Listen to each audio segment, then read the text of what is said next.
Raj TV நேயர்களுக்கு வணக்கம். நான் உங்கள் சவிதா கிருஷ்ணராஜ். இன்றைக்கி நம்ம பார்க்க போகிறது முருங்கைக்கீரை இட்லி பொடி.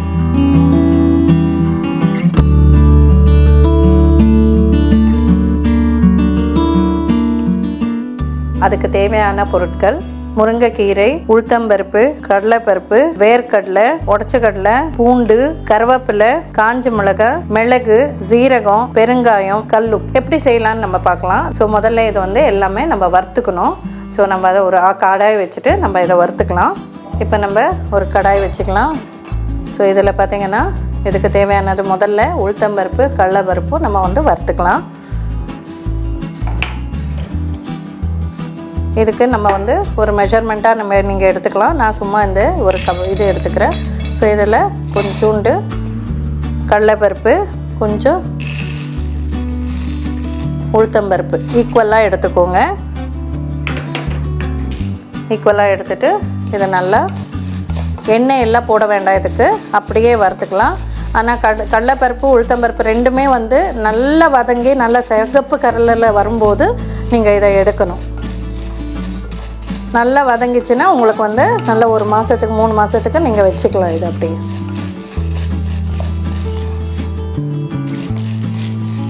இதெல்லாம் இப்போ முருங்கைக்கீரைன்றது முருங்கைக்கீரை ஜஸ்ட் ஒரு டேப்லெட் மாதிரி பண்ணி விற்கிறாங்க. நம்ம வீட்லேயே மரம் இருக்கும்போது நம்ம அதை டெய்லி கொஞ்சம் கொஞ்சம் பறித்து நீங்கள் அதை கூட்டு பண்ணலாம், சாம்பாரில் போடலாம். இந்த மாதிரி பொடி பண்ணி வச்சிட்டிங்கன்னா ரொம்ப ஈஸி. டெய்லி நம்ம பறித்து பண்ணணும்னு தேவை கிடையாது. இந்த பொடியை டெய்லி ஒரு சாப்பாட்டில் ஒரே ஒரு கொஞ்சம் நெய், கொஞ்சம் சாப்பாடு எடுத்துகிட்டு கொஞ்சம் நெய் போட்டு இந்த ஒரு ஸ்பூன் முருங்கைக்கீரை பொடி போட்டு ஒரு 2 வாய் சாப்பிட்டிங்கனால ரொம்ப நல்லது.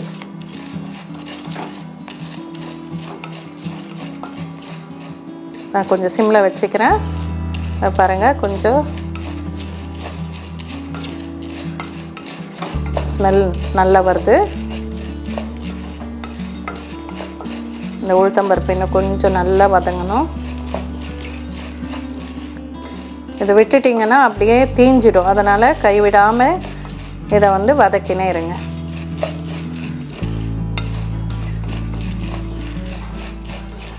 இந்த அளவுக்கு வதங்கின அப்புறம் நம்ம ஒரு தட்டில் இதை போட்டுக்கலாம்.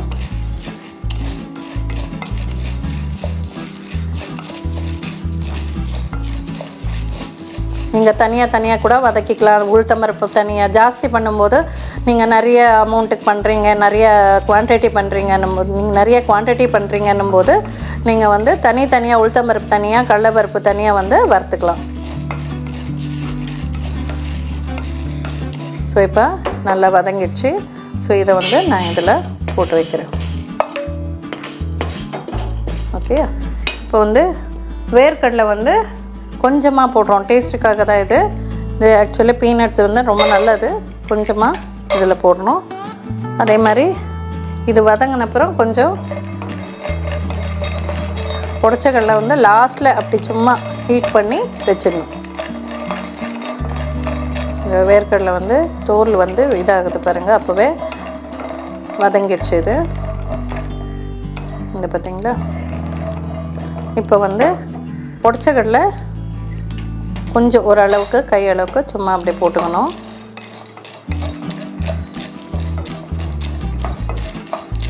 இந்த மெத்தடில் எதுக்கு பண்ணுறேன்னா, நீங்கள் இந்த மெத்தடில் வேறு எந்த கீரைனாலும் நீங்கள் பண்ணலாம்.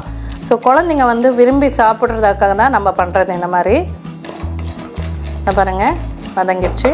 கொஞ்சம் சீரகம், இதை பாருங்கள், ஒரு ஸ்பூன் அளவுக்கு மிளகு, அவ்வளோதான்.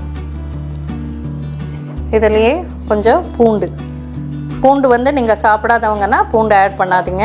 பூண்டு இல்லாமல் கூட நீங்கள் பண்ணிக்கலாம்.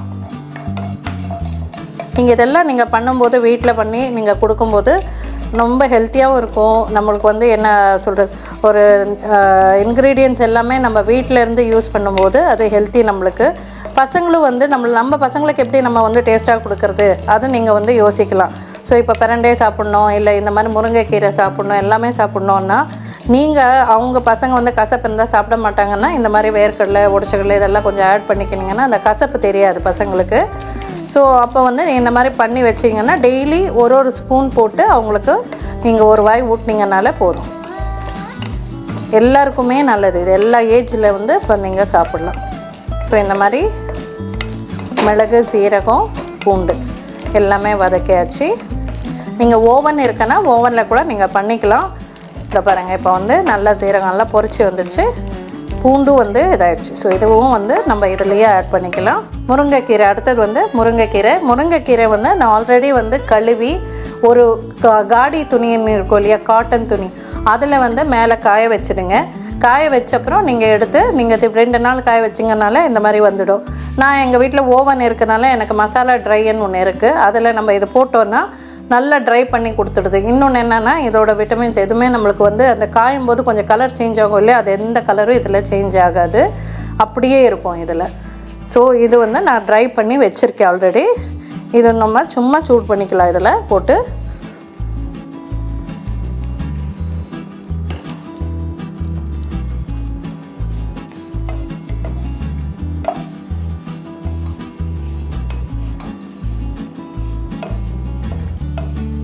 ஆல்ரெடி நல்லா முறுமுறுன்னு இருக்குது. சும்மா ஒரு சூடு அவ்வளோ அடிக்கும்போது நமக்கு நல்லா டக்குன்னுட்டு நைஸ் ஆகிடும். ஸோ இந்த மாதிரி பண்ணிட்டு இதில் போட்டுடுங்க. காஞ்ச மிளகா வந்து நம்ம வந்து திட்டமாக போட்டுக்கலாம். நீங்கள் கலர் வேணும்னா நீங்கள் காரப்பொடி, வெறும் காரப்பொடி, காஷ்மீர் சில்லி பவுடர் கிடைக்குது உங்களுக்கு. ஸோ அந்த மாதிரி நீங்கள் அதை யூஸ் பண்ணிக்கலாம். நான் காரத்துக்குன்னு நான் பார்க்கல, ஹெல்த்தியாக நம்ம பார்க்கறதுனால நான் காஞ்ச மிளகா போடுறேன். அந்த க்ரீன் கலரே மெயின்டைன் ஆகணும்னு பார்க்குறேன். எதுனா கீரை போடுறதுனால நம்மளுக்கு க்ரீன் கலர் வரணும். ஸோ அதனால் இந்த மாதிரி ஒரு 6-7 நம்ம போட்டுக்கலாம்.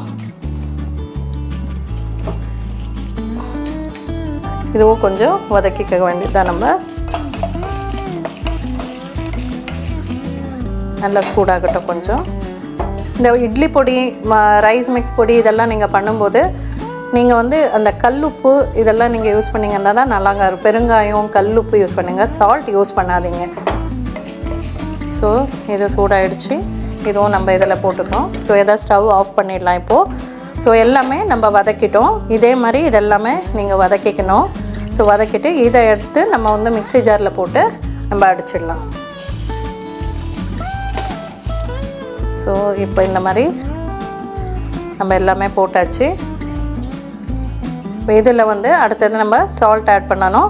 நான் கல்லுப்பு தான் ஆட் பண்ணுவேன். ஸோ எதுக்குன்னா இட்லி பொடியெல்லாம் நம்ம வச்சு சாப்பிட்றோம் இல்லையா, ஸோ அதனால் நம்ம கல்லுப்பு யூஸ் பண்ணணும். ஸோ இதுக்கு கல்லுப்பு போட்டாச்சு. அப்புறம் கொஞ்சம் பெருங்காயம் வந்து 1 ஸ்பூனு 2 ஸ்பூன் அளவுக்கு நீங்கள் போட்டுக்கலாம். ஸோ இது வந்து நம்ம மிக்சியில் இப்போ அடிச்சுக்கலாம்.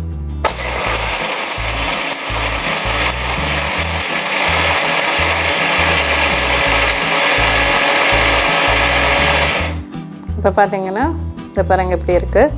கொஞ்சம் தள்ளிட்டு நம்ம உப்பு காரம் எல்லாமே இருக்குது. ஸோ இப்போ நல்லா நைஸாக அடிச்சிட வேண்டியதுதான். நம்ம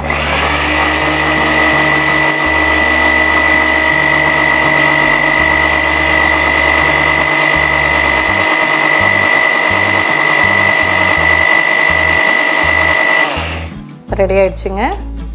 இப்போ வந்து பார்த்திங்கன்னா இந்த பாருங்கள் எல்லாமே வந்து நைஸ் ஆகிடுச்சு. இன்னும் கொஞ்சம் நைஸாக வேணும்னா நீங்கள் இது பண்ணிக்கலாம். நான் கொஞ்சம் கொரகொரப்பு இல்லை, அப்படின்னா ரொம்ப நைஸாகவும் இல்லை, ரொம்ப கொரகொரப்பாகவும் இல்லை, அந்த மாதிரி.